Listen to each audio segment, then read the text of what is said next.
एक बहुत ही अच्छे सब्जेक्ट को शुरू कर रहे हैं, कैलकुलस। ये मैथ का सबसे इम्पोर्टेंट टॉपिक होता है या सिलेबस होता है। ये ख़ास तौर से 12th के लिए इतना इम्पोर्टेंट है कि आपके 100 मार्क्स में से लगभग 45 मार्क्स के इस सब्जेक्ट से ही अकेले पूछे जाते हैं। तो इस सब्जेक्ट को पढ़ने के लिए आपको 11th की जानकारी हो या ना हो, इससे कोई फ़र्क नहीं पड़ता। यह इतना सिंपल है। और अगर आप केवल 6 पास हो या फिर 8th पास हो, तब भी आपको ये समझ में आएगा। इसमें केवल आपको सिंपल जोड़ना, घटाना, गुणा व भाग आए, तब भी आप इस सब्जेक्ट को आसानी से पढ़ पाओगे। आइए इस सब्जेक्ट के बारे में थोड़ा सा इतिहास इसका क्या रहा है देखते हैं। हमारा जो सब्जेक्ट है वो है कैलकुलस। इसका इतिहास लगभग 500 साल पुराना है। इसका इतिहास लगभग 500 साल पुराना है। यह बहुत पहले के जो हमारे गणितज्ञ थे, अरस्तु हो गए, इन लोगों में यह चीज़ का मतलब ज्ञान नहीं था कि हम जो उपयोग कर रहे हैं ये है क्या। लेकिन वो कहीं ना कहीं अपने गणित में, अपने अभ्यास में कैलकुलस का उपयोग करते आ रहे थे। अरस्तु हो गए और भी बहुत पुराने साइंटिस्ट लोग थे जिन्होंने इन चीज़ों को अपने विषयों में यूज किया, लेकिन उन्हें पता नहीं था कि हम कैलकुलस पढ़ रहे हैं या कैलकुलस का यूज कर रहे हैं। बाद में न्यूटन आए और जीन्स आए, यूलर आए, ये सभी वैज्ञानिकों ने इस कैलकुलस को और आगे बढ़ाया और बाद में इतना लंबा हो गया कि लगभग हर फील्ड में आपको कैलकुलस नज़र आएगा। तो कैलकुलस आपका 2 हिस्सों में डिवाइड है। एक आपका होगा अवकलन, जिसे हम अवकलन गणित भी कहेंगे, और दूसरा हिस्सा आपका होगा इसका समाकलन, जिसे हम समाकलन गणित कहेंगे। इसको हम लोग डिफरेंशिएशन बोलेंगे।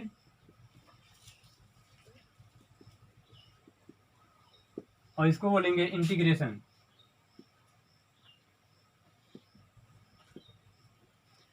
इन्हीं दोनों टॉपिकों से आपके लगभग 45 मार्क्स के 12th के एग्ज़ाम में आते हैं।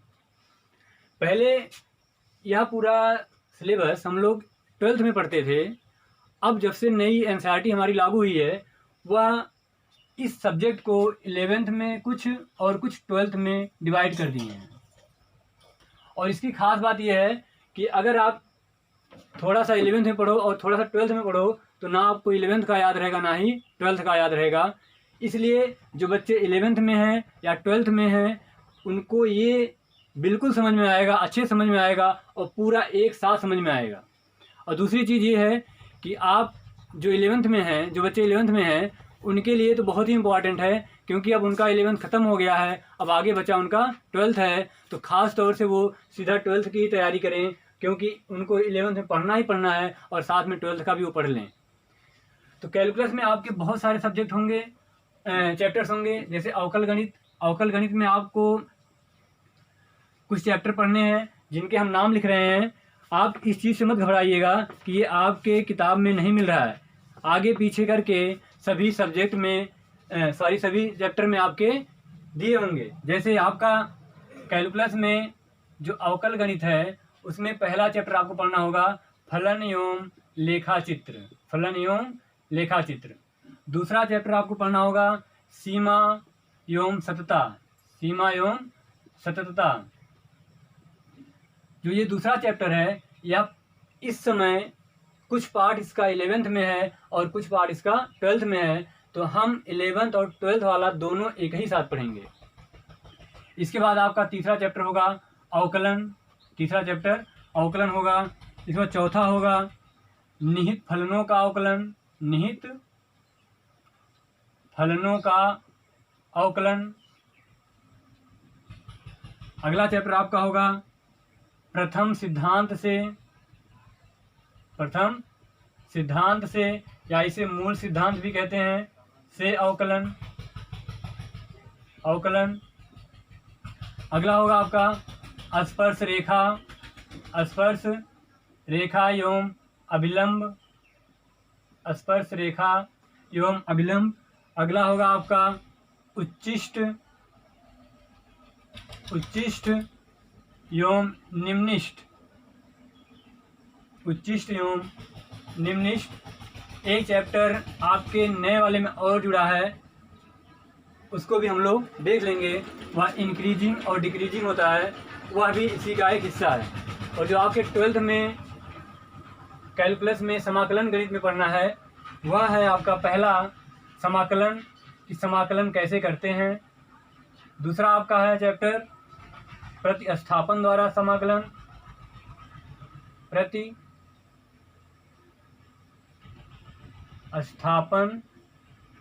द्वारा समाकलन। तीसरा चैप्टर आपका है खंडशः समाकलन, खंडों में तोड़ करके समाकलन करना। अगला जो चैप्टर है समाकलन क्रमशः।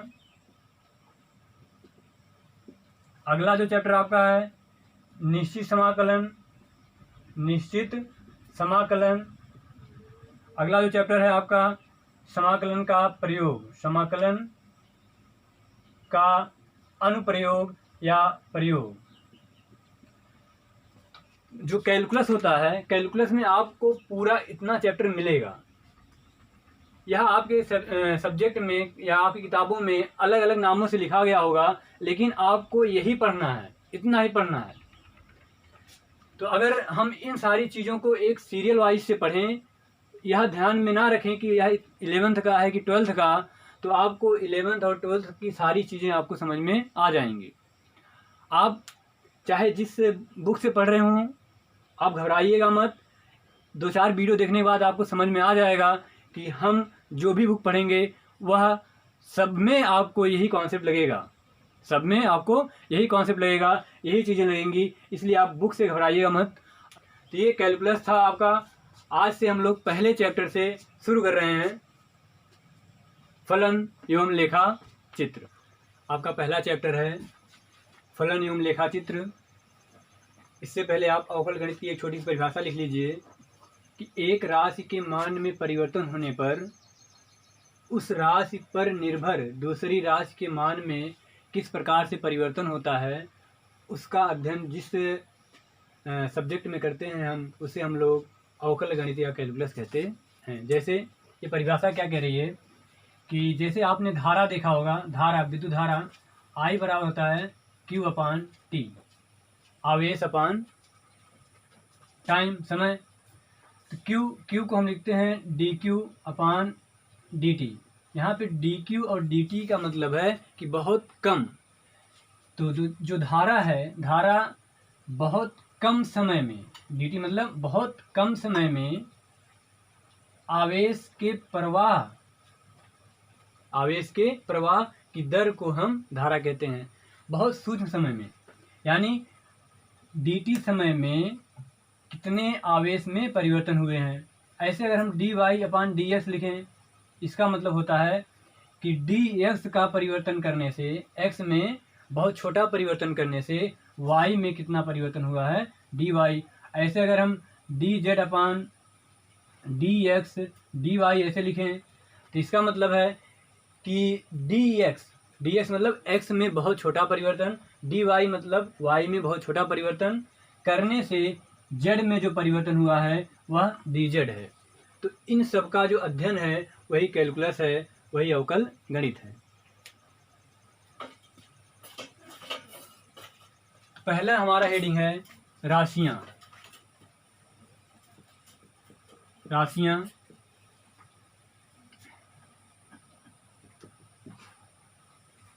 जैसे इस परिभाषा में आपको राशि मिली है, तो हम यहीं से शुरू कर रहे हैं पहली हेडिंग को लेकर के कि राशियां क्या होती हैं। आप जानते हो राशियां 2 प्रकार की होती हैं। राशियां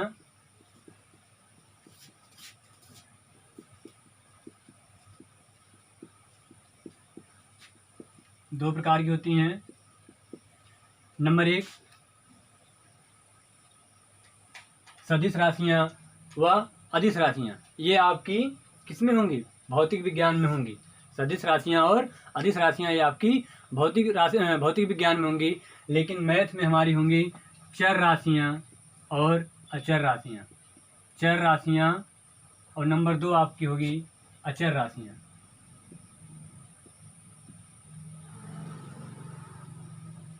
चर राशियाँ इसकी अंग्रेजी होगी आपकी वेरिएबल्स। अचर राशियाँ इसकी अंग्रेजी आपकी होगी कॉन्स्टेंट्स।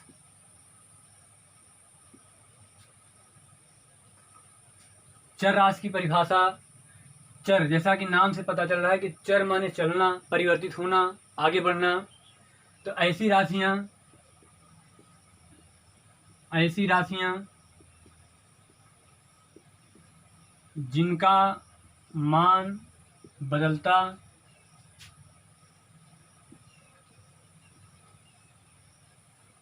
रहता है, चर राशियाँ कहलाती हैं। चर राशियाँ कहलाती हैं।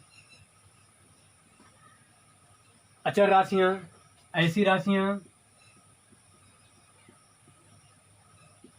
ऐसी राशियाँ जिनका मान निश्चित होता है,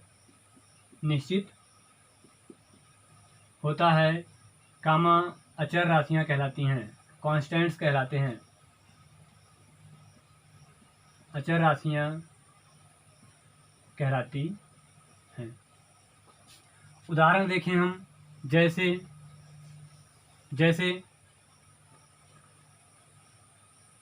आप x, y, z, p, q, r, w, u, v ये चर राशियाँ होती हैं। इनके मान निरंतर परिवर्तित होते रहते हैं, बदलते रहते हैं। हम कह सकते हैं कि हम चर राशियों को अंग्रेजी के वर्णमाला x, y, z, p, q, r, w आदि से व्यक्त करते हैं। तो ये क्या हैं? चर राशियाँ हैं। ये निरंतर परिवर्तित होती रहती हैं। और अचर राशियाँ ऐसी राशियाँ जो परिवर्तित नहीं होती हैं, जैसे आपका 5, -4, 3/2, पाई, ई आदि। ये सभी क्या हैं? अचर राशियाँ हैं। इनका मान निश्चित होता है। इनका मान क्या होता है? निश्चित होता है। अब चर राशियाँ भी दो प्रकार की होती हैं। चर राशियाँ भी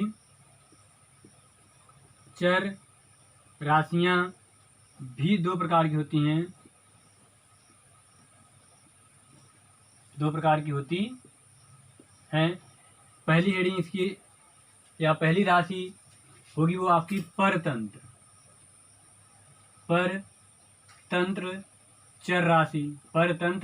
चर राशि। परतंत्र माने पराये पे निर्भर, इसको बोलेंगे डिपेंडेंट वेरिएबल्स। परतंत्र चर ऐसी राशि जो किसी दूसरी राशि पर निर्भर करे, उसे हम लोग परतंत्र चर कहेंगे। ऐसी राशि जो किसी दूसरी राशि पर निर्भर करे, उसे हम लोग परतंत्र चर कहेंगे। इसको लिख लेते हैं। ऐसी राशि जो किसी अन्य राशि पर निर्भर करे, अन्य राशि पर निर्भर हो, परतंत्र चर राशि कहलाती है।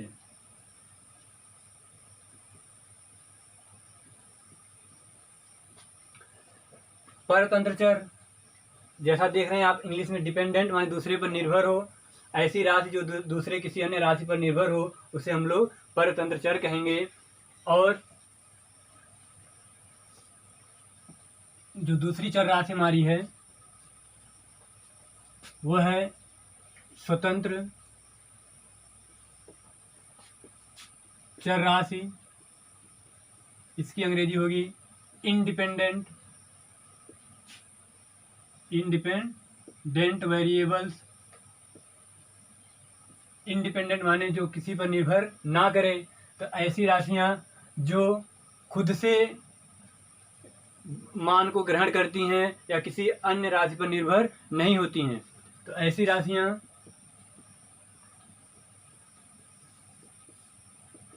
राशियां जो अपने मान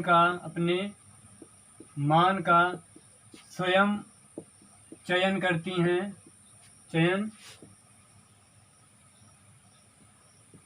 करती हैं या दूसरे पर निर्भर नहीं होती हैं, कामा स्वतंत्र चर राशियां कहलाती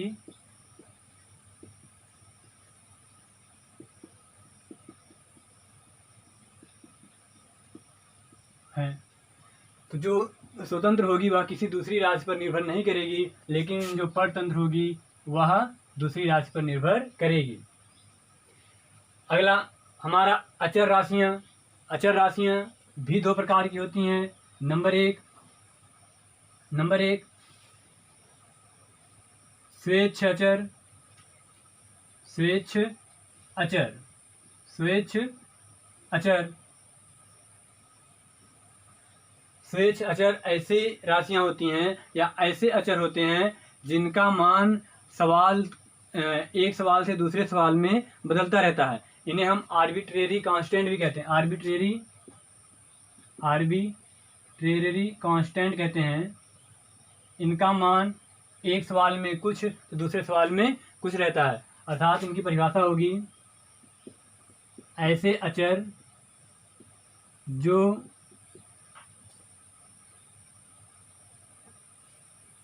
एक स्थान से दूसरे स्थान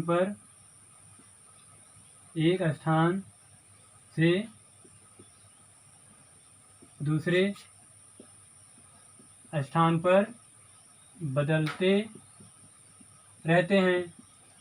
मतलब कि सवाल टू सवाल आपका बदलता रहेगा, लेकिन जिस सवाल में वह प्रयोग होगा उसमें वह अचर होगा। इन राशियों को हम लोग इन्हें A, B, C से व्यक्त करते हैं। जैसे आपने मैथ में पढ़ा होगा कि ax² + bx + c = 0 यह एक द्विघात समीकरण है, और इस द्विघात समीकरण में जो a है, b है, c है वह अचर राशियां हैं या नियतांक हैं। इनका मान एक सवाल में आपको कुछ मिलेगा और दूसरे सवाल में कुछ मिलेगा। जैसे अगर हम उदाहरण के लिए लिखें x² + 2x + 5 = 0, दूसरा लिखें 3x² + x - 3 = 0, तो आप इसमें देख पा रहे होंगे कि यहाँ पर a का मान कितना है, 1, b का मान है 2, c का मान है 5, लेकिन फिर से दूसरे सवाल में हमारा a का मान 3 है, b का मान 1 है और c का मान -3 है। यानी ये नियतांक तो हैं, अचर तो हैं, लेकिन एक सवाल से दूसरे सवाल में ये परिवर्तित होते रहते हैं। इन्हें हम स्वेच्छ अचर कहते हैं। दूसरा आपका है निरपेक्ष अचर। निरपेक्ष या पूर्ण अचर इन्हें हम अंग्रेजी में कहते हैं एब्सोल्यूट कांस्टेंट्स। यानी जो हर जगह पर नियत हों, जिनका मान सदैव नियत हो, उन्हें हम लोग पूर्ण अचर कहेंगे। जैसे पाई हो गया। पाई का मान आप चाहे फिजिक्स में लगाओ, चाहे केमिस्ट्री में लगाओ या मैथ में, आपको पाई का मान 3.14 या 22/7 ही लगाना होगा। ऐसे ई हो गया या -5 हो गया, 4 हो गया, 0.02 हो गया, 3/2 हो गया आदि, ये सभी क्या हैं, पूर्ण अचर हैं। इनका मान हर जगह पर नियत होगा। तो हम परतंत्र चर और स्वतंत्र चर में एक संबंध देख लेते हैं। जैसे यहाँ पे जैसे y = 2x + 5, y = 2x + 5, तो यहाँ पे जो हमारा x है उसे हम लोग कहेंगे स्वतंत्र चर। जो x है हमारा वो क्या है, स्वतंत्र चर है, और जो y है वो क्या हमारा परतंत्र चर है। आइए इसको उदाहरण से देख लेते हैं। आइए, यदि हम x = 0 रखें तो आपका y का मान आएगा y = 2 × 0 + 5 = 5 आएगा। ऐसे जब आप x = 1 रखोगे तो y का मान आएगा 2 से 1 में गुणा होगा तो 2 × 2 और +5 होगा तो 7 आएगा। ऐसे आप अगर x का मान 2 रखोगे तो आपका y का मान 2 दूनी 4 और 5 9 आएगा। आप देख रहे हो x का मान अपने आप बदल रहा है, खुद से बदल रहा है, इसलिए ये क्या है, स्वतंत्र चर है। x अपने मान का चयन खुद कर रहा है, स्वतंत्र चर है, और y अपने मान का चयन खुद नहीं कर रहा है। क्यों? क्योंकि जब x 0 हुआ तो y को 5 होना पड़ा, अर्थात y x के अनुसार 5 हुआ, अपने अनुसार नहीं हुआ। जब x 1 हुआ तो y को 7 होना पड़ा, y x के अनुसार बदल करके 7 हुआ। ऐसे जब x हमारा 2 हुआ तो y को बदल करके 9 होना पड़ा, अर्थात हमारा जो y है वह x पर निर्भर कर रहा है, और साथ ही साथ परिवर्तित भी हो रहा है, निर्भर भी कर रहा है, परिवर्तित भी हो रहा है, इसलिए यह परतंत्र चर होगा। और x जो है किसी पे निर्भर नहीं कर रहा है, इसलिए हमारा ये स्वतंत्र चर होगा। अगली हेडिंग हमारी इस सब्जेक्ट में है फलन। फलन फंक्शंस क्या कहते हैं? यह दो राशियों के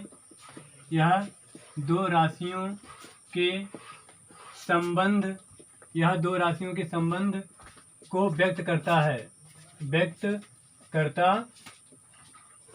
फलन क्या है?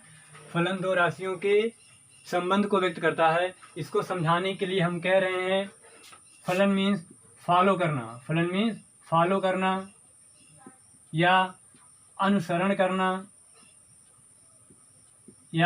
करना, या पीछा करना, ये सभी मतलब होते हैं फलन के। हम समझाने के लिए आपको बता रहे हैं फॉलो करना, अनुसरण करना, पीछा करना।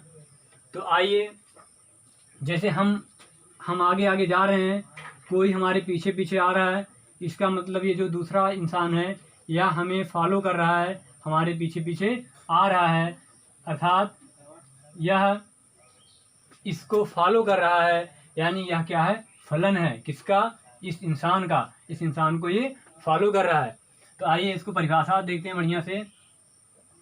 उससे पहले उदाहरण, जैसे y बराबर आपका हमने अभी 2x + 5 लिखा था, और जब हमने x बराबर 0 लिया तो y बराबर आपका 5 आया, और जब x बराबर हमने 1 लिया तो y बराबर हमारा 7 आया, और जब x बराबर 2 लिए तो y बराबर हमारा 9 आया। तो आप देख रहे हो कि x खुद के अनुसार बदल रहा है, लेकिन y को x के अनुसार बदलना पड़ रहा है। यानी जैसे जैसे x अपना मान परिवर्तित कर रहा है, वैसे वैसे y को भी परिवर्तित होना पड़ रहा है। यानी x को y क्या कर रहा है? फॉलो कर रहा है, पीछा कर रहा है। यानी जो हमारा y है वो x का क्या है? फलन है। y क्या है?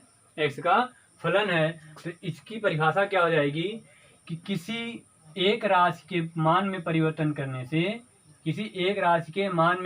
करने से उस पर निर्भर दूसरी राशि के मान में जिस तरह से परिवर्तन होता है, उस संबंध को जो व्यक्त करता है उसे हम लोग फलन कहते हैं। तो आइए देखते हैं यहाँ पे कौन सी चर राशि बदल रही है? स्वतंत्र वाली। तो स्वतंत्र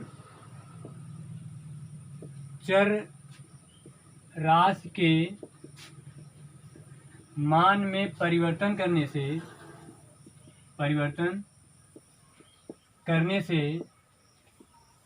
परतंत्र चर राशि में होने वाले परिवर्तन के संबंध को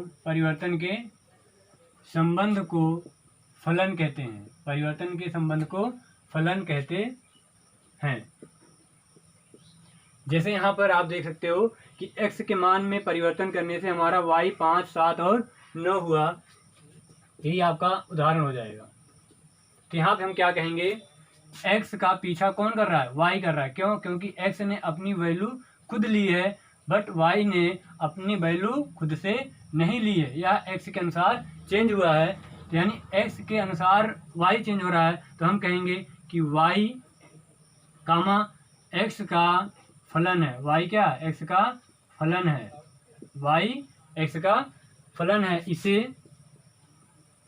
इसे आप ऐसे व्यक्त करेंगे y बराबर f ऑफ x, मतलब y जो है x का फलन है। तो ये फलन को व्यक्त करने का तरीका होता है। आप y बराबर किसी अन्य राशि से भी व्यक्त कर सकते हो इस तरह से, यह भी फलन को व्यक्त करने का तरीका है। या अगर कहीं आपसे कह दिया जाए कि u बराबर function of x comma y, इसको पढ़ते हैं हम y बराबर फंक्शन ऑफ x, मतलब x का फलन है कौन, y। तो u equal to function of x and y, इसको हम क्या बोलेंगे कि y हमारा x और y का फलन है। सॉरी, यहाँ पे u हमारा x और y का फलन है। यहाँ पे लिखेंगे u x तथा y का फलन है। u क्या है, x तथा y का फलन है। ऐसे अगर हम लिख दें u बराबर f of x comma y comma z, तो इसको बोलेंगे जो हमारा u है वह x comma y comma z, यानी x y और z इन तीनों का फलन है। यानी जो y का मान है वह इन तीनों के अनुसार बदलेगा। यहाँ पर इस u का मान इन दोनों के अनुसार बदलेगा, अर्थात ये इस पर निर्भर करेगा। अब हम देखेंगे फलन का मान। आपको कहा जाएगा कि आप इस x बराबर इतने पर इस फलन का मान निकालिए। जैसे y बराबर आपसे कहा जाए कि 2x प्लस 1 कोई एक समीकरण है, या हम इसको जानते हैं y बराबर f ऑफ x होता है। क्यों? क्योंकि जो हमारा y है वो यहाँ पर x का फलन है। इस चीज़ को हमारा ये बताता है कि y is the function of x। हम इसको लिख सकते हैं y बराबर f ऑफ x, और यही y इसके भी बराबर है 2x प्लस 1। तो ये होता है हमारा फलन को प्रदर्शित करने का तरीका। ये हमारा फलन को प्रदर्शित करने का तरीका होता है। तो जो फलन का मान हमारा है, आपसे कहा जाएगा कि दिए गए x के मान पर फलन का मान ज्ञात कीजिए। तो माना x बराबर a पर फलन का मान हमसे कहा गया है कि x बराबर a पर आप फलन का मान निकालिए। तो जहाँ जहाँ आपको x दिख रहा है वहाँ पर आप a लिख देंगे। जहाँ जहाँ x दिख रहा है वहाँ a लिख देंगे। तो यहाँ पे आपका हो जाएगा y बराबर f ऑफ, यहाँ पे x के स्थान पर a बराबर 2x के स्थान पर a प्लस 1। तो हमारा x बराबर a पर फलन का मान 2a प्लस 1 है, या हम कहें y का मान 2a प्लस 1 है। या दूसरा कोई उदाहरण दें, x बराबर 2 पर फलन का मान ज्ञात कीजिए। तो जहाँ जहाँ आपको x दिख रहा है उसमें आप क्या रख देंगे, 2 रख देंगे। तो आपका ये आ जाएगा y बराबर f ऑफ, यहाँ पे x है, x के स्थान पर 2 बराबर यहाँ पर 2 x के स्थान पर 2 प्लस 1, ये बराबर 2 दूनी 4 प्लस 1 बराबर 5। ये आपका आ गया y बराबर या f ऑफ 2, ये आ गया आपका 5। इसको हम कहेंगे कि x बराबर 2 पर फलन का मान 5 है। x बराबर 2 पर फलन का मान 5 है, यही y का भी मान होता है। तो x के स्थान पर दिए गए मान को रखने से जो मान हमारा y का प्राप्त होगा वही फलन कहलाएगा। आइए इसको हम लोग थोड़ा सा मानचित्र के रूप में देखते हैं कि फलन को कैसे कहेंगे। हमारा अगला है फलन का प्रभाव क्षेत्र और प्रास। आप इस हेडिंग को लेकर ज़्यादा चिंतित मत होइएगा।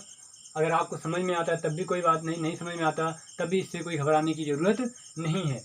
कभी कभी हमसे कहा जाता है कि मान लीजिए एक फलन दिया गया है y बराबर 3x माइनस 1, ये कोई एक फलन दिया गया है और हमसे कहा जा रहा है कि जो x है हमारा x का मान 0 से लेकर 3 तक पूर्णांक है। यानी कभी कभी आपसे कह दिया जाएगा कि x का जो मान आपको लेना है वह 0 से लेकर 3 तक का पूर्णांक लेना है। तो यानी आप x क्या क्या लिख सकते हो, x को आप क्या क्या लिख सकते हो, 0 ले सकते हो, या फिर पूर्णांक लेना 1 ले सकते हो, और क्या ले सकते हो, दूसरा पूर्णांक 2 और 3 ले सकते हो। यानी आपको 0 से 3 के बीच में 3 तक पूर्णांक ही लेना है, ये हमसे कहा गया है। तो जो ये कहला रहा है, ये चीज़ जो बन रही है, इसको हम समुच्चय कहते हैं। इसको क्या कहते हैं? समुच्चय कहते हैं। समुच्चय, ये क्या है? हमारा समुच्चय है।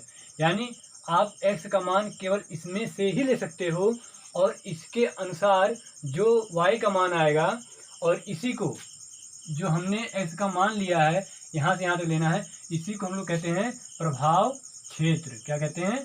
प्रभाव क्षेत्र या डोमेन। इसको क्या कहते हैं? डोमेन। यानी हम जितने में से x का चर राशि का मान लेंगे वही हमारा डोमेन कहलाएगा। और इस डोमेन के अनुसार, यानी इन मानों के अनुसार जो हमारा y का मान आएगा, y का मान यानी फलन का मान, तो y बराबर, जब आप x के स्थान पे 0 रखेंगे तो आप देख पा रहे होंगे कि यहाँ से आपका -1 आएगा। और जैसे ही आप x के स्थान पे 1 रखेंगे तो 1 से गुणा होगा 3, 3 में से 1 घटेगा तो आपका 2 आएगा। फिर आप अगर x के स्थान पे 2 रखेंगे तो 2 तिहाई 6 में से 1 घटेगा तो आपका 5 आएगा। आप अगर x के स्थान पे 3 रखेंगे तो 3 त्रिका 9 में से 1 घटेगा तो आपका 8 आएगा। तो आप देख पा रहे हो कि जो प्रभाव क्षेत्र हमारा है, प्रभाव क्षेत्र क्या कहलाएगा? आपसे कह दिया गया है कि आप इन्हीं चारों में से केवल आप अंक को ले सकते हैं, इसके मान को ले सकते हैं, और इसके अनुसार जो y का मान प्राप्त होगा उसे हम लोग प्रास कहेंगे। क्या कहेंगे? प्रास कहेंगे, रेंज कहेंगे। क्या कहेंगे? रेंज कहेंगे। तो इस चीज़ को हम कैसे दर्शाते हैं? इस चीज़ को हम ऐसे दर्शाते हैं, आप एक ऐसे सर्कल बना लेंगे और एक सर्कल यहाँ बना लेंगे। आपके 2 सर्कल हो जाएंगे। एक सर्कल आपका डोमेन को दिखाएगा, डोमेन, डोमेन मीन्स प्रभाव क्षेत्र को। दूसरा सर्कल आपको दिखाएगा रेंज, यानी उसके अनुसार आपका जो वेरिएबल क्या आ रहा है। जैसे यहाँ पे आप लिख देंगे 0, 1, 2, 3। ये हमारा क्या? ये प्रभाव क्षेत्र है। इसका मतलब ये है कि हमें x की वैल्यू को इन्हीं में से लेनी है, इसके अतिरिक्त नहीं लेनी है। क्यों ऐसा कह रहे हैं? क्योंकि हमें कह दिया गया है सवाल में से कि जो x बदलेगा वह केवल 0 से लेकर 3 तक बदलेगा। और किस तरह से बदलेगा? ऐसे बदलेगा कि वह एक पूर्णांक हो। अब यह डोमेन हो गया, और जब हमने इस डोमेन के अनुसार यहाँ पे हमारा प्रास है, प्रास को भी ले लेते हैं। कहीं भी लिख लीजिए आप। मान लीजिए प्रास -1 यहाँ लिख दिए, 2 यहाँ लिख दिए, 5 यहाँ लिख दिए, 8 यहाँ लिख दिए। तो जो प्रास है आपका, प्रास वो इस डोमेन के अनुसार आया है, तो आप ऐसे मिला देंगे। तो 0 से क्या आया था? 0 से आपका -1 आया था, तो 0 से आपका -1 आया है। और फिर 1 से क्या आया था? 1 से आपका 2 आया था, तो 1 से आपका 2 आया है। और इसके बाद 2 से क्या आया है? 2 से आपका 5 आया है, 2 से आपका 5 आया है। ऐसे 3 से आपका क्या आया है? 8 आया है। 3 से क्या आया है? 8 आया है। तो ये इसका मानचित्रण निरूपण है, प्रदर्शन है। यह आपको समुच्चय के रूप में दिया जाएगा। जैसे कभी कभी आपसे कह दिया जाएगा, अगला सवाल मान लीजिए कह दें कि जो x का मान बदलेगा, x का मान बदलेगा, वह x इज लेस देन और इक्वल टू 5, है ना? लेस देन और इक्वल टू 5, और ये लास्ट में लिख दिया जाए कि यह क्या है? पूर्णांक है। मतलब अब की बार जो हमें x लेना होगा वो क्या क्या लेना होगा? x बराबर हम 1 लेंगे, 2 लेंगे, 3 लेंगे, 4 लेंगे और 5 लेंगे। क्यों? क्योंकि 5 से छोटा और उसके बराबर लेना है। फिर इसके ये हमारा क्या कहलाएगा? इन्हीं x के मान हमें लेने हैं केवल, हम इसके अतिरिक्त और नहीं ले पाएंगे। ये हमारा क्या कहलाएगा? ये हमारा हो जाएगा डोमेन। डोमेन मीन्स मतलब प्रभाव क्षेत्र कि हमारा जो वेरिएबल है, चर राशि है, इसी में प्रभावित है। और इसके अनुसार जो आपका y का मान आएगा, y का मान आएगा, उसे हम क्या कहेंगे? प्रास कहेंगे कि हमारा y यहाँ से यहाँ तक प्रसारित हो रहा है, फैल रहा है। अब हम देखेंगे फलन के प्रकार।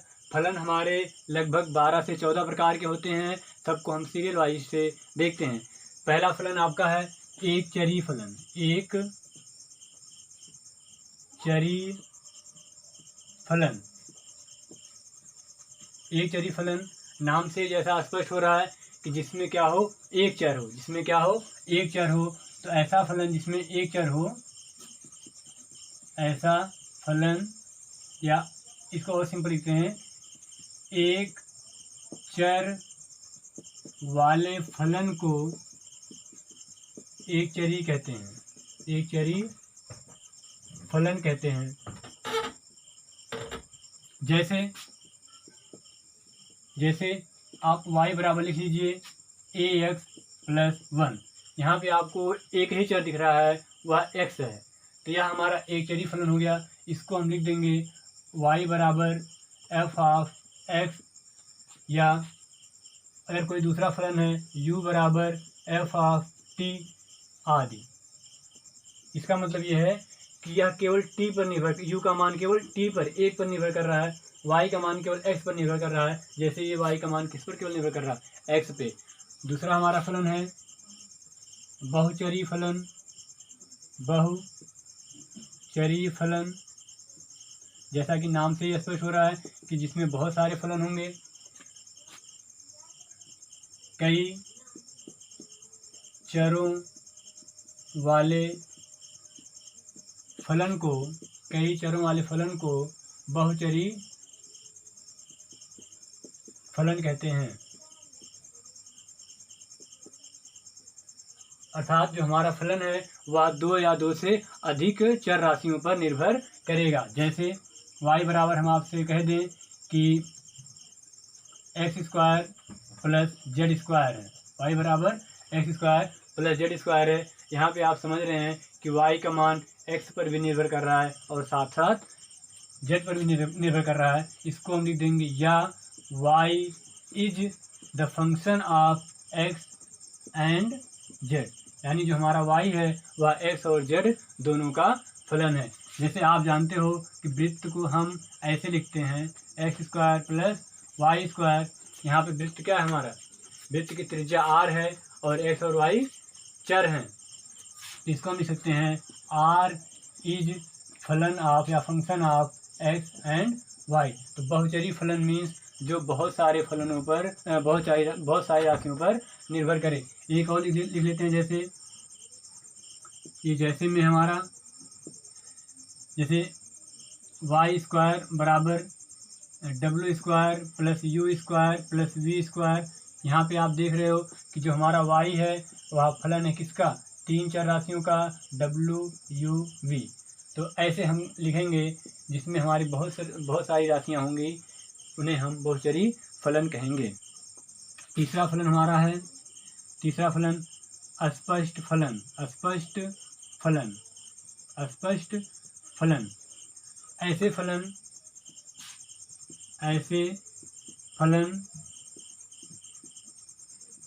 जिसमें हम y को x के पदों में लिख सकें। ऐसे फलन जिसमें हम y को x के पदों में लिख सकें। जैसे अगर हम आपसे कह दें 2x प्लस 3y बराबर 5, ये क्या कोई फलन है? तो आप कहोगे कि हाँ फलन है। पहली बात तो फलन है क्योंकि दो चार राशियाँ हैं, फलन तो है। लेकिन अगर आप इसको लिख ले जाओ y को x के पदों में, तो हम क्या करेंगे, इस 2x को उधर ले जाएंगे। ये 5 पहले से था, उधर जाएगा तो 2x माइनस हो जाएगा, फिर 3 से डिवाइड कर देंगे तो y बराबर आ जाएगा 5/3 माइनस 2/3x। आप देख पा रहे हो कि हमने इस फलन को y को x के पदों में लिखा है। इधर केवल x हो और इधर केवल y हो तो उन्हें हम अस्पष्ट फलन कहेंगे। दूसरा, जैसे अगर हम आपसे कह दें cos y बराबर x प्लस 1/x स्क्वायर, तो इसको भी आप y के पदों में लिख सकते हैं। कैसे, cos उधर जाएगा तो ये y बराबर हो जाएगा cos inverse x/1 plus x square. तो आप देख पा रहे हो कि बाएं पक्ष में केवल आपका y है, दाहिने पक्ष में केवल x है। अर्थात हमने y को केवल x के पदों में लिखा, तो ये हमारे अस्पष्ट फलन कहलाएंगे। अगली परिभाषा क्या होगी हमारी, अस्पष्ट फलन। हमारा अगला फलन है अस्पष्ट फलन। जैसा कि हमने इसके पहले वाला देखा अस्पष्ट फलन था, स्पष्ट फलन की परिभाषा क्या थी, जब हम y को पूरा पूरा x के पदों में लिख लें तो उसे स्पष्ट फलन। यहाँ पे क्या होगा, यदि हम y को x के पदों में ना लिख पाएँ तो उसे हम लोग अस्पष्ट फलन कहेंगे। यदि y को x के पदों में ना लिखा जा सके तो उसे हम क्या कहेंगे, अस्पष्ट फलन कहेंगे। जैसे बच्चों y cos y बराबर आपका 2x + 1 है, तो आप अगर यहाँ से कोशिश करोगे y बराबर लिखने का तो आप नहीं लिख पाओगे। क्यों? क्योंकि अगर y से आप डिवाइड करोगे, y से क्या करोगे, डिवाइड करोगे तो 2x + 1/y आ जाएगा। फिर यहाँ से अगर cos को हटाना चाहोगे तो ये आपका cos इनवर्स हो जाएगा 2x + 1/y। आप देख पा रहे हो कि हमने y को एक पक्ष में नहीं कर पाए हैं, अर्थात हमने केवल y को x के पदों में नहीं लिख पाया, इसलिए हमारा ये अस्पष्ट फलन है। तो ये अगर आप y को x के पदों में नहीं लिख पाते वो अस्पष्ट फलन हो जाएगा। अगला फलन आपका है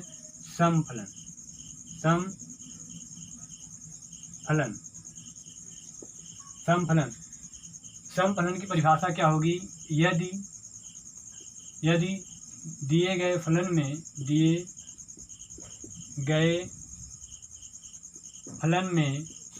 x के स्थान पर -x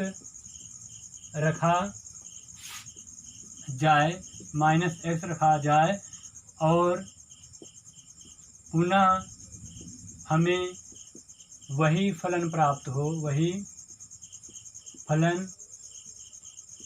हो, सम फलन कहलाते हैं, सम फलन कहलाता है। हमें इसमें करना क्या है, सम फलन की परिभाषा, अगर आप x के स्थान पे -x रख दो तो उसके अनुसार जो फलन है वह वही आ जाए। जैसे अगर आपका कोई फलन है y बराबर f(x), तो आप फिर से अगर y बराबर f(x) के स्थान पे -x लिखो, या फिर से क्या आ जाए, हमारा x ही आ जाए, f(x) ही आ जाए, तो उसे हम क्या कहेंगे, सम फलन कहेंगे। जैसे मान लीजिए हमारा कोई फलन है y बराबर 2x² + 5, आप x के स्थान पर -x रख दीजिए तो y बराबर आपका हो जाएगा 2x के स्थान पे -x² + 5, ये y बराबर हो जाएगा 2 माइनस का वर्ग हुआ प्लस, ये हो जाएगा आपका x² + 5। तो आप देख पा रहे हो x के स्थान पे -x रखने से भी हमारा वही फलन प्राप्त हुआ जो पहले दिया गया था, अर्थात ये हमारा सम फलन है। तो अगर हमें सम फलन देखना है और विषम फलन देखना है तो हम केवल x के स्थान पर -x रख के देखेंगे, अगर वही प्राप्त हुआ तो सम फलन, वह प्राप्त नहीं हुआ तो जो अगला हमारा है वह विषम फलन। अगला फलन हमारा है विषम फलन। तो जैसे हमने सम फलन की परिभाषा देखी, उसी के आधार पर विषम फलन, यदि फलन में x के स्थान पर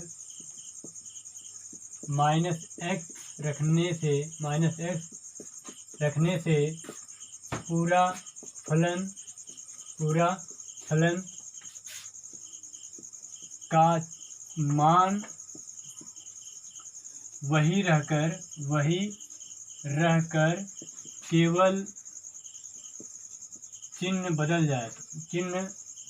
बदल जाता है, तो उसे हम लोग विषम फलन कहेंगे। विषम फलन कहते हैं।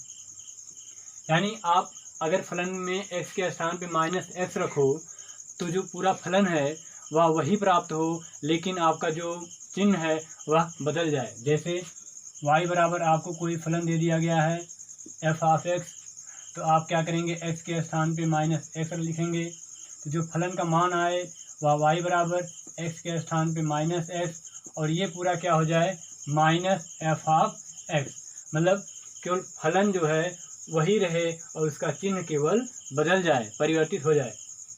जैसे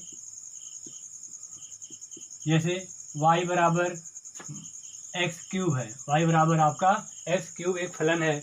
इसमें आप क्या करें, x के स्थान पर माइनस एक्स रखेंगे तो आप देखिए तो y बराबर ये आपका यही क्या होता है, यही आपका एफ ऑफ एक्स होता है।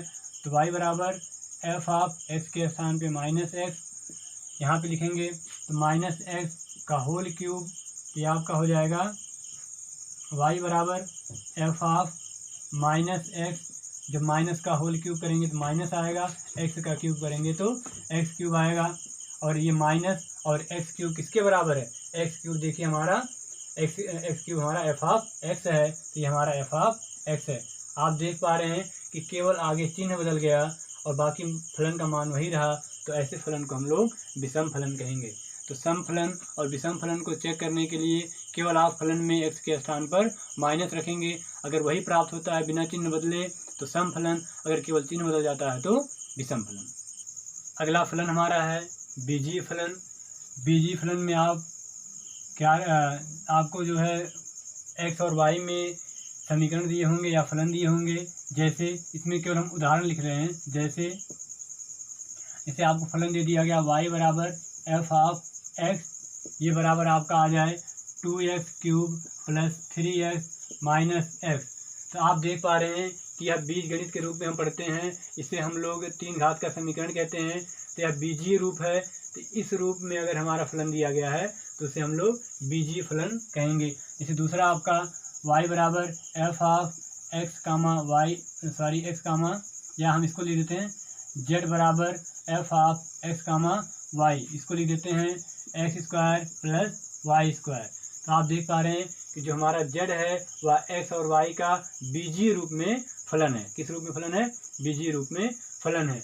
ऐसे हमारा अगला फलन हो जाएगा अबीजीय फलन। अबीजीय फलन, अबीजीय फलन में आपको ये बीज गणित के रूप में नहीं दिए जाएंगे, आपको लॉग के रूप में, टैन के रूप में, टैन इनवर्स के रूप में, इन रूपों में अगर दिया जाए तो वह अबीजीय फलन कहलाता है।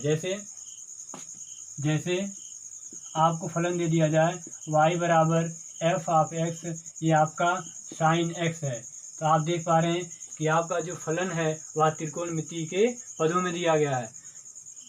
या y बराबर एफ ऑफ एक्स आपका e की घात x है, या y बराबर f of x log x into Z है। तो आप देख पा रहे हैं कि ये सभी क्या हैं, ये सभी आपके लॉग, साइन और e की घात के रूप में है। तो ऐसे फलन जिसमें आपके त्रिकोणमिति, लघुगणकीय व त्रिकोणमिति प्रतिलोम वाले फलन प्रयोग में लाए जाएं तो उन फलनों को हम लोग अबीजीय फलन कहेंगे। क्या कहेंगे, अबीजीय फलन। इसको लिख लेते हैं, यदि हमारा फलन त्रिकोणमिति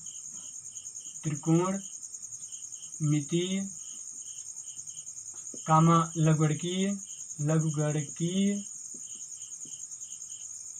आदि रूप में है तो उसे अबीजीय कहेंगे, तो उसे अबीजीय फलन कहेंगे, अबीजीय फलन कहते हैं। अगला फलन हमारा है परिमेय फलन।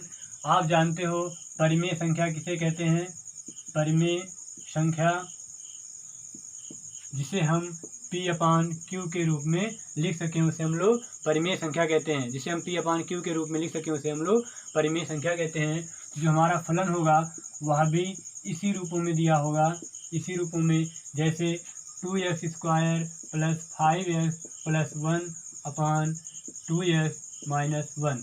तो आप देख पा रहे हो कि P आपका एक बीजीय बहुपद है और Q भी आपका एक बीजीय बहुपद है, और ये पूरा फलन जो है P/Q के रूप में लिखा गया है, अर्थात ये हमारा परिमेय फलन है। अगला फलन हमारा है परिभाषित फलन। बहुत इंपॉर्टेंट है, यहीं से हमारा परिभाषित फलन। परिभाषित फलन, यदि चर राशि के किसी मान पर, चर राशि के किसी दिए गए मान पर फलन का एक निश्चित मान प्राप्त हो, कामा परिभाषित फलन कहलाता है। परिभाषित फलन कहलाता है। परिभाषित फलन का मतलब ये है कि जैसे आपसे कह दिया जाए कि y बराबर 2x प्लस 1 है, तो आप यहाँ पर x का कुछ भी मान रख लीजिए, तो आपको जो है वह फलन का मान मिलेगा। लेकिन अगर आपसे कह दिया जाए कि y बराबर 2x प्लस 1 अपान x माइनस 1 है,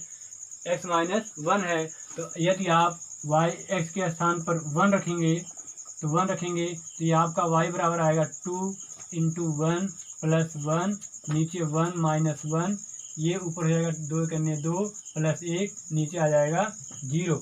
ये 3/0, जिसका मान क्या होता है? अनंत होता है। इसका मतलब अपरिभाषित होता है। क्या होता है? अपरिभाषित होता है। तो ऐसे फलन जिसका निश्चित मान हो उसे हम लोग परिभाषित फलन कहेंगे। और इसी के आधार पे आप समझ सकते हो जिसका मान निश्चित ना हो उसे हम लोग अपरिभाषित फलन कहेंगे। अब देखते हैं अपरिभाषित फलन किसे कहेंगे। यदि आपको कहा जाए, यदि x बराबर a पर मतलब आपको कोई मान दिया गया है x का, उस पर आपको फलन का मान निकालना है। यदि x बराबर a पर फलन अपरिभाषित हो, कैसा हो? अपरिभाषित हो तो उसे अपरिभाषित फलन कहेंगे। अब यहाँ पे हमें जो बहुत इंपॉर्टेंट चीज़ जो पहचाननी है कि हमारा फलन अपरिभाषित कब होगा। फलन या शर्त यहाँ लिख देते हैं। शर्त किसके लिए?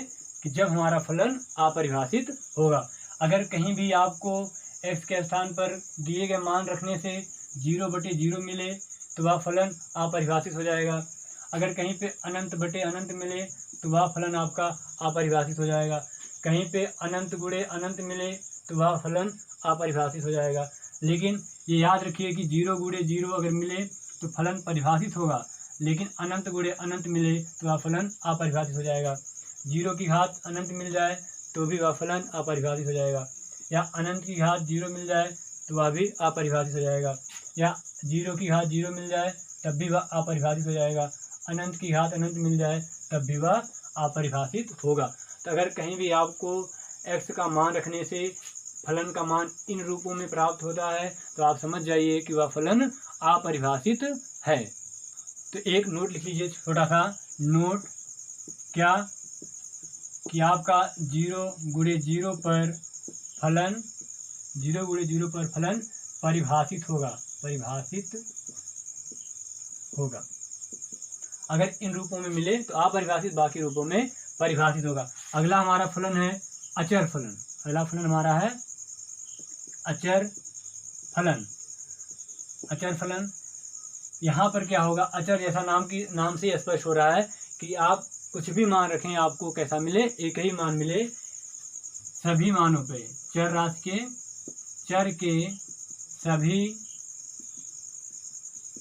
मानों पर हमें एक ही मान प्राप्त हो। फलन का एक ही मान प्राप्त हो, कामा अचर फलन कहलाता है। अचर फलन कहलाता है। जैसे हमने आपसे कह दिया कि y बराबर आपका ये फलन f ऑफ x है जो 5 है, जो क्या है? 5 है। तो आप देख रहे होंगे कि ये फलन ही नहीं है x का, ये x का फलन ही नहीं है। नहीं बच्चों, ये x का फलन है, इसको हम लिख सकते हैं x की घात 0, क्योंकि x की घात 0 का मान 1 होता है। तो आप यहाँ पर x का कुछ भी मान रखेंगे, आपको सदैव फलन का मान क्या मिलेगा? 5 मिलेगा। जैसे हम x बराबर 0 रख लेते हैं तब भी आपको 5 मिलेगा, x बराबर 1 रख लेते हैं तब भी आपको 5 मिलेगा। यानी सभी मानों पर यदि हमें फलन का मान एक ही मिले, एक ही निश्चित मिले, तो उसे हम लोग अचर फलन कहते हैं। अगला हमारा इम्पॉर्टेंट फलन है, बहुत ही इम्पॉर्टेंट फलन है, इसका नाम है आवर्ती फलन। आवर्ती फलन ये हमारा कहता है कि आपका जो फलन है वह भिन्न भिन्न मानों पर सेम मान दे। जैसे हम आपको पहले समझा देते हैं, आप ये साइन का ग्राफ जानते होंगे, अगर नहीं जानते तो कुछ ही वीडियो में आपको बताया जाएगा। ये आपका साइन का ग्राफ है, ये साइन, ये होता है हमारा y बराबर साइन x। तो आप यहाँ पे देखिए, ये आपका 90 अंश होता है, ये हमारा 90 अंश होता है, यह हमारा 180 अंश होता है, यह हमारा 270 अंश होता है, या हिंदी में लेते हैं हम लोग अंकों में 90, यहाँ पे 180, यहाँ पे 270, यहाँ पे 360, फिर से यहाँ पे आप 90 जोड़ देंगे तो 450, फिर यहाँ पे आपका 90 जोड़ देंगे तो आपका आ जाएगा 540, फिर यहाँ पे आप 90 जोड़ देंगे तो आपका आ जाएगा 630, इसके आगे वाला आपका हो जाएगा 720। तो आप देख पा रहे हैं, जब आप इस फलन में, ये आपका y 0 है, जब आप फलन में x बराबर 0 रखेंगे तो y का मान आएगा साइन 0। साइन 0 का मान कितना होता है आपका 1 होता है, साइन 0 का मान 0 होता है। और जैसे ही आप x बराबर 90 अंश लिखेंगे तो y बराबर आपका आएगा साइन 90 अंश, साइन 90 अंश का मान 1 होता है। ऐसे ही आप फिर से जब x बराबर 180 अंश लिखेंगे तो y बराबर ये साइन 180, 180 को आप लिख सकते हैं साइन 90 प्लस 90, साइन 90 प्लस 90, ये आपका साइन 90 है, ये दूसरे में बनेगा तो प्लस ही बनेगा और बदल जाएगा काश 90, और काश 90 का मान आपका 0 होता है। फिर से ऐसे आप x बराबर अगर 270 रखेंगे तो 270 रखने पर आपका y बराबर साइन 270, इसका मान आपका -1 होता है। आप उम्मीद करते हैं निकाल ले जाएंगे।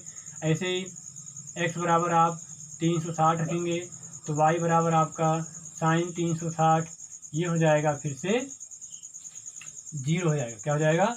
0 हो जाएगा।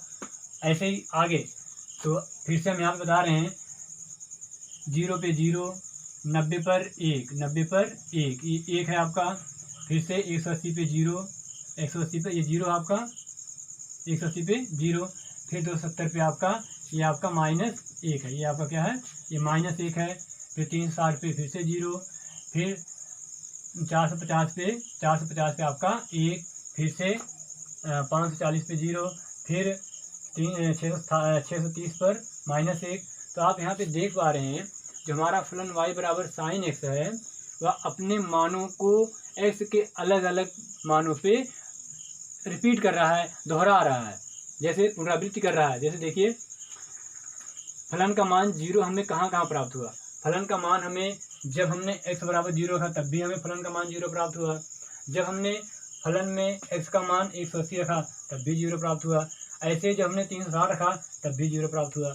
अर्थात जो हमारा फलन है उसमें जो चर राशि x है उसका मान ऐसे ही बहुत सारे मानों पर एक ही मान दे रहा है। क्या दे रहा है? 0 दे रहा है। तो ऐसे फलन क्या हो रहे हैं? बार बार इनके अपने मानों को रिपीट कर रहे हैं। इसी को हम लोग आवर्ती फलन कहते हैं। ऐसे 90 पर 1 आया, फिर 450 पर 1 आया, और आगे भी आपका ऐसे आता रहेगा। तो इसकी परिभाषा हो जाएगी, ऐसे फलन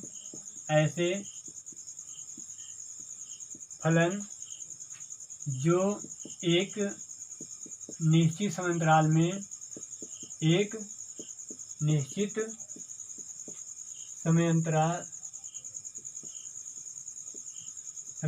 में x के मानों से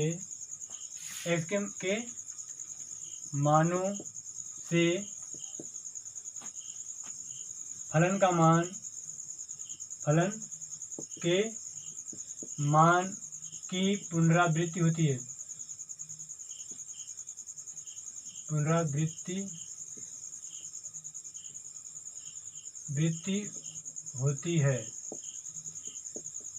कामा आवर्ती फलन कहलाते हैं, आवर्ती फलन कहलाते हैं।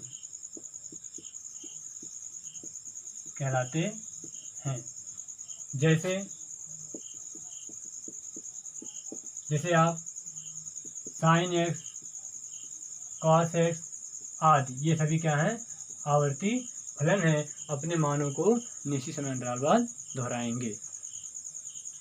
हमारा अगला फलन है और ये आखिरी फलन है, फलन का फलन। यदि हमारे पास f ऑफ x और g ऑफ x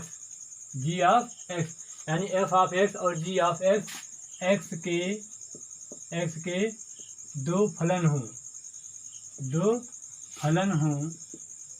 तो x के दो फलन हों तो हम ऐसे y बराबर लिख सकते हैं f of g of x।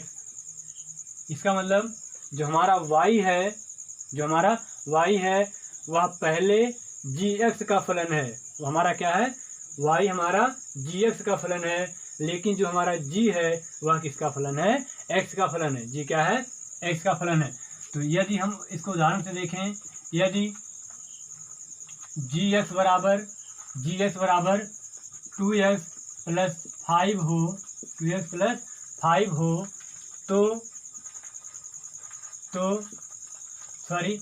तथा f ऑफ x बराबर आपका 3x माइनस 1 हो तो f of g of x ज्ञात कीजिए। अगर हमें gx देख रहे हैं आप, x का फलन है, f ऑफ x भी x का फलन है, और यही परिभाषा भी कह रही है कि f ऑफ x और gx x के दो फलन हो तो ये फलन का फलन कहलाएगा। इसको पढ़ेंगे कैसे, y gx का फलन है, जिसमें जो g है वह x का फलन है। जैसे यहाँ पे आपसे कहा जा रहा है कि gx का मान इतना है, f ऑफ x का मान इतना है, तो f ऑफ gx का मान ज्ञात कीजिए। तो सबसे पहले आप देखिए f ऑफ gx यानी इसको समीकरण नंबर 2 मान लीजिए और इसको समीकरण नंबर 1 मान लीजिए। तो समीकरण 2 में x बराबर gx रखने पर x बराबर gx, क्योंकि आप इस x के स्थान पर gx रख देंगे तो आपको ये मिल जाएगा ना, और ये ज्ञात करना है। तो ये हो जाएगा f ऑफ x के स्थान पर gx लिख दिए, यहाँ पे 3x के स्थान पर gx माइनस 1, लेकिन 3 और gx हमारा क्या है, gx हमारा 3x प्लस 5 है माइनस 1, ये 3 से मल्टीप्लाई होगा, 3 तरीका 9x प्लस 15 माइनस 1, ये हो जाएगा आपका 9x प्लस 14। ये आपका क्या होगा, ये आपका फलन का फलन है। आप सभी जो भी आज परिभाषाएं पढ़े हो इसको अच्छे से नोट्स बनाइए, कॉपी में लिखिए। आपके पास कोई बुक हो तो उसको भी पढ़िए और एक बार मिलाइए। जो परिभाषाएं आपको सही लगें, अच्छी लगें, उनको याद रखिए, ताकि आने वाले समय में, आने वाले वीडियोज़ में जब हम सवालों को लेकर आएंगे, सवाल करेंगे, तो आपको वो चीज़ें समझ में आए कि क्या हो रही हैं। तो बेसिक सी परिभाषाएं थी, बहुत छोटी सी, हमने सरल भाषाओं में पढ़ी। अच्छा बच्चों, आप लोग एक काम और करिएगा, कल से आप सभी जो भी बुक है उनको लगाइएगा, लेकिन हम कल अगले वीडियो में एक नए उदाहरण के साथ और सवालों के साथ आएंगे। तो आप समझ सकते हैं कि सभी सवालों को बता पाना हमारे लिए संभव नहीं है। तो हम अगले वीडियो में कोशिश करेंगे, जो भी 1 घंटे सवा घंटे का वीडियो होगा उसमें मैक्सिमम से मैक्सिमम सवालों को सॉल्व करें, और बाकी जो भी आपके सवाल रह जाते हैं, डाउट रह जाते हैं, उनको आप फ़ोटो क्लिक करिए या मेल कर दीजिए, या आप इस पर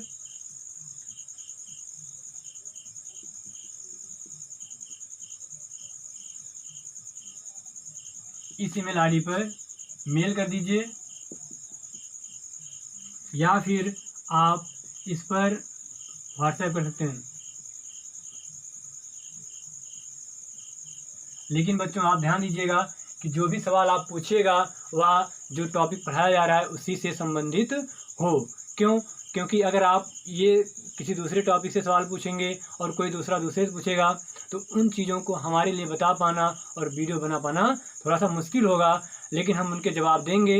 अगले वीडियो में जो हमें सवाल जिनके अच्छे लगेंगे उस बच्चे का नाम भी लेंगे हम कि इस बच्चे ने बहुत अच्छा सवाल पूछा था, आइए उस सवाल को हम लोग वीडियो में देख भी लेते हैं।